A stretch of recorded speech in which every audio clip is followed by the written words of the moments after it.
in Germany and Pakistan, the fact that we are working together to find solutions to global problems and that we can rely on each other bilaterally is even more valuable. Germany is already Pakistan's most important trading partner in the European Union. One strategic consequence we've drawn from Russia's war of aggression is that we intend to diversify our relations in the economic sphere. Thus, we also talk today about how we can further improve conditions for investments by German companies in Pakistan, in particular with an eye to infrastructure projects, in particular when it comes to expanding the use of renewables, green technology, not only in the area of electricity, but also expanding green industry. You pointed out once again, and I think it's very important for us to talk about this openly and honestly, that especially as far as the major infrastructure projects are concerned, others will fill the gap that results from others not stepping in. Pakistan plays a very important part for stability in the region, in particular as regards Afghanistan. Without you as a partner at our side, it would not have been possible for us to get so many Afghans out of the country. But together we've succeeded in evacuating tens of thousands of Afghans, allowing them to leave their country and to travel safely to Germany. And I would like to use this opportunity to once again thank you for this here and now in Berlin. Unfortunately, this does not mean that this process of getting the people out of the country has been running smoothly. Recently, it has faltered. We still have many people blocked in Afghanistan whom we had pledged to accept in Germany. Thus, we also talk today about how we can make it possible for these people to leave their country. It is clear that Pakistan can continue to rely on our support. Every individual whom we pledge to accept into Germany and who is allowed to enter Pakistan will travel on to Germany. We have increased the staff at our embassy. My visit, however short it may have been, was used to provide the logisticals and organizational issues and to discuss them with Pakistan. Finally, we also talked today about the situation in another neighboring country of Pakistan, Iran, that is. For more than 3 weeks, all over the country, brave women and men have been demonstrating for their rights, for peace, for their freedoms, as have many students. The regime responded through death and the use of violence. As I watch, often late in the evening, sometimes during the night, as I watch the many videos on the internet showing the relentless brutality with which a crackdown takes place on women, men, students and children, I think that strikes each and every one of us to the core. Not only me as a foreign minister, me as a mother, others as a father. It's really hard to imagine what this is like. But think, being at home, feeling like, being a mother, you see your children, and then thinking of other mothers waiting at home for their daughters or sons to return from these demonstrations, not knowing whether they will return, whether they will be imprisoned. This is something we find very hard to grasp. Living in a democracy, we find it hard to understand what is happening. At the same time, we believe this is a commitment and a duty of ours to keep a watchful eye on what is happening there, especially as Iran is trying to block the internet. I've received many messages via the social media from people in Iran, people who have asked me to transmit and broadcast the voices of these brave people. As someone who lives outside the country. And thus, I state here, loudly and clearly at this press conference, we are not looking away. We won't look away when in the most brutal fashion, peaceful demonstrators, teenagers, children are being bludgeoned, are being hijacked, are being taken away and imprisoned. We will not relent. We will not waver in our solidarity with these brave women and men. No matter how many guns and bludgeons are being used, this generation, these young people have made it very clear they want their voices to be heard, and they will not stop speaking out. Thus, we will continue to also be the voice of these people. We are raising our voices, we the politicians, in the United Nations, in the Human Rights Council, as we have done these days. And we also raise our voice to the Iranian ambassador, whom we have already summoned twice. And we also take action against those who are responsible for the brutal repression, using the means that we have at our disposal. On the one hand, we plan to impose additional sanctions. We're working with France together at the European level, and these sanctions are to come on top of those that have already been imposed. 4 sanctions systems with a total of 550 listings of units or institutions or individuals in Iran. This is what we have done and are doing at the European level these days. When the next Council meeting takes place, we will hopefully take the respective decisions. And this means that those responsible for the brutal repression will have to face up and to accept the responsibility for those deeds. These people will not be allowed to enter the European Union. Their assets in the European Union will be frozen. Dear Bilawal, no matter how tough the issues we have discussed and spoken about today, in your region of the world and in my part of the world, I am immensely grateful to you for having visited me in these difficult times. Because these days, more than ever, it is important that we stay in touch, that we talk to each other across regions, and Pakistan can continue to rely on our solidarity, especially with an eye to the terrible impact of the floods in your country. And I look forward to continuing the talks and the exchange of views with you. I wish you all the best for the millions of victims of the floods in Pakistan, and thank you for having come to Berlin today. Thank you. I am delighted to be in the beautiful and historic city of Berlin, and I thank you for your gracious hospitality and for your invitation, Madam Foreign Minister. And I picked up the thread of our conversation where it was left off in Pakistan in June 2022. The Foreign Minister and I had discussed bilateral issues and had detailed exchanges on regional and international developments of mutual interest, but most importantly, the climate catastrophe of epic proportions that we're experiencing back home in Pakistan. Given Germany's important position as the driving engine of European economies and politics, our bilateral relations assume crucial significance. Our relations continue to grow from strength to strength. Last year was special as we celebrated the 70 years of our diplomatic relations between our two countries. Global and regional developments warrant an even closer partnership to successfully address the growing challenges and seek enduring solutions for global peace and security. Most of all, decades of goodwill and cooperation between our two countries must be translated into synergetic partnerships for the benefit of our two people. Since we last met and since we last spoke, the ground realities in my country have fundamentally shifted.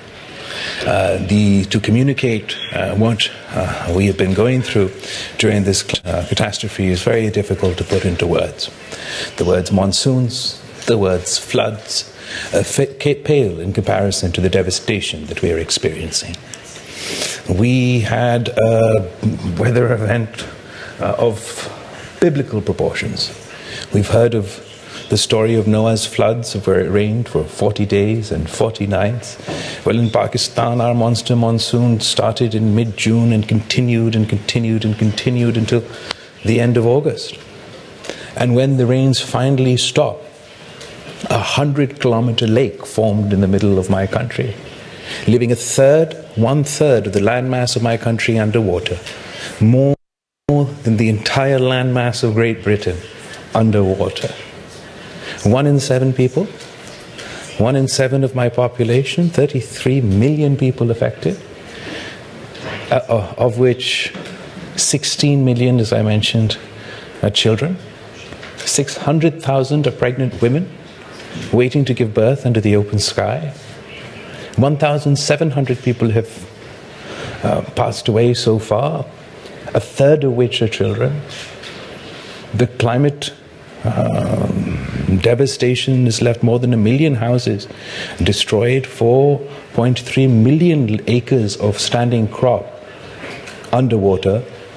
The UN Health Organization, World Health Organization, has warned of a second catastrophe in the form of a health catastrophe with waterborne diseases spreading at epidemic proportions.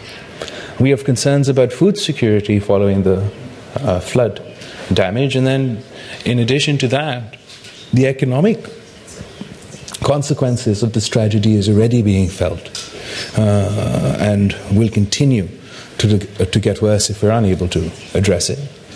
We're incredibly grateful to the German people, to the German government, to yourself for the support, the assistance that you've given so far, but Madam Foreign Minister, particularly given your leadership on the topic of climate change, I requested today your assistance and leadership on this issue, because I want to be able to get justice for my people.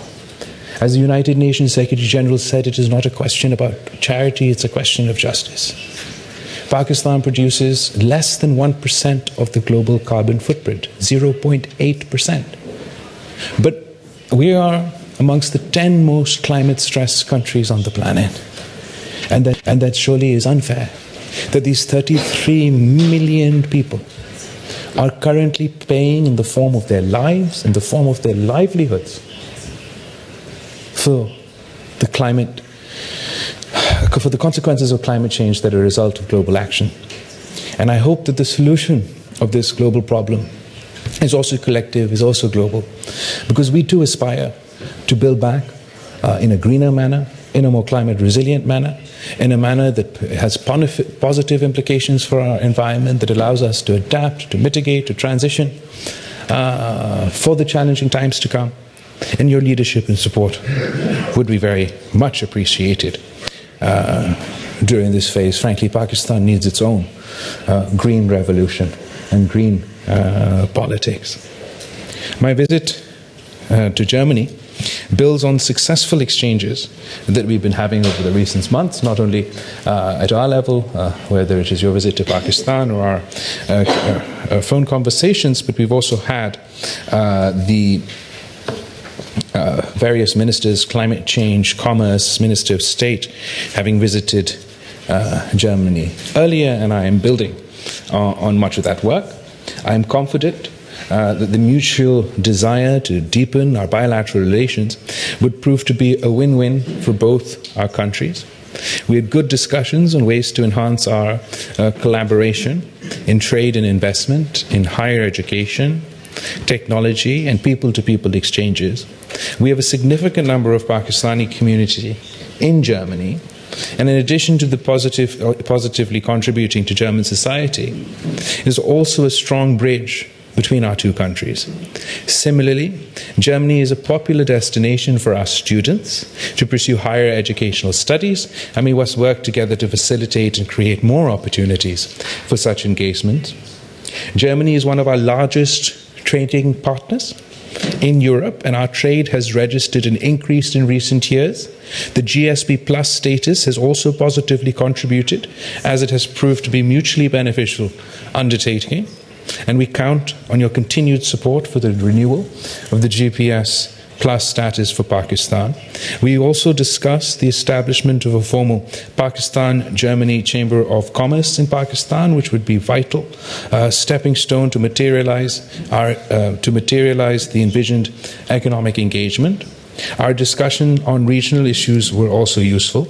We remain concerned over the ongoing war in Ukraine and continue to emphasize the necessity of dialogue and diplomacy to settle this conflict as a gesture of solidarity, despite our own economic difficulties, despite the fact that Pakistan is largely an aid-receiving country. And there are two countries that we make an exception for.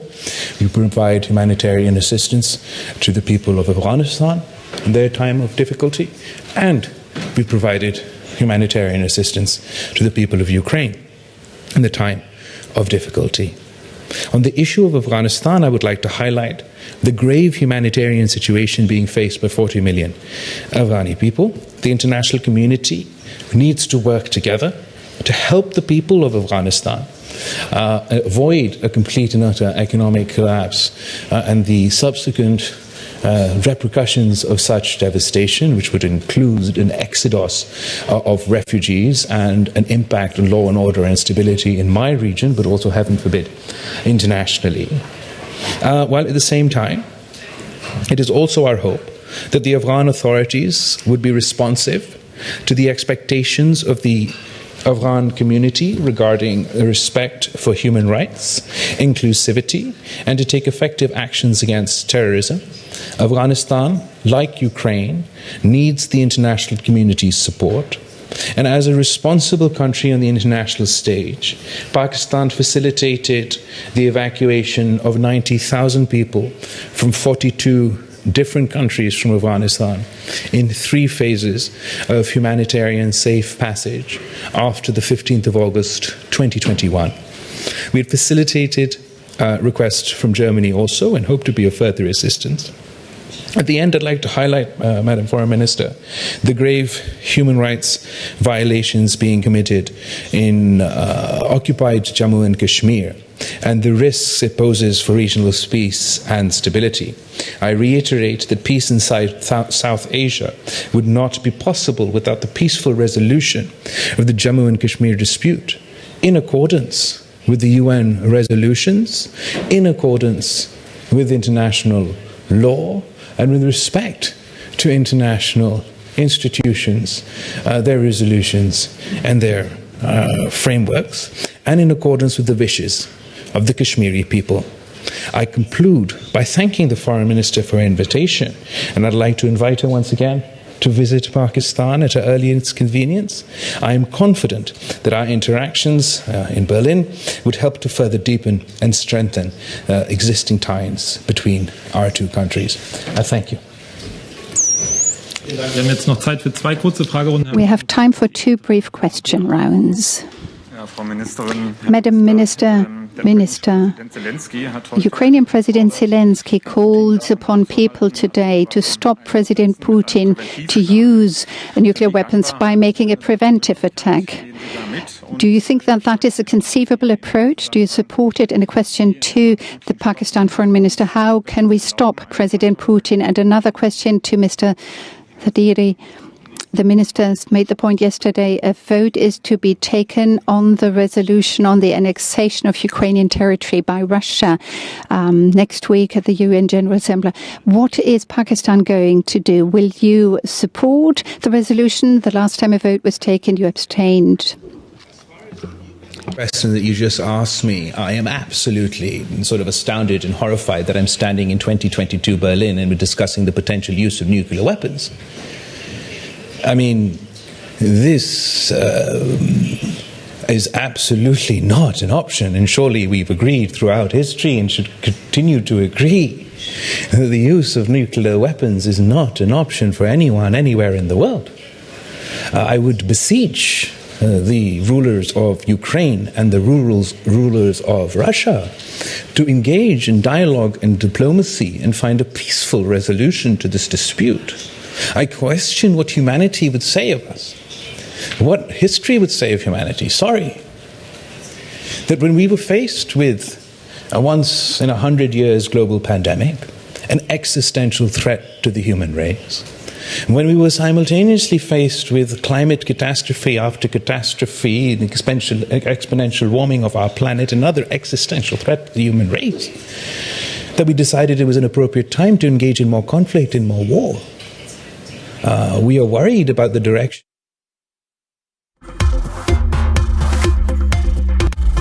5 तो मैं खरीद रहा हूँ ना, मेरे पास है 5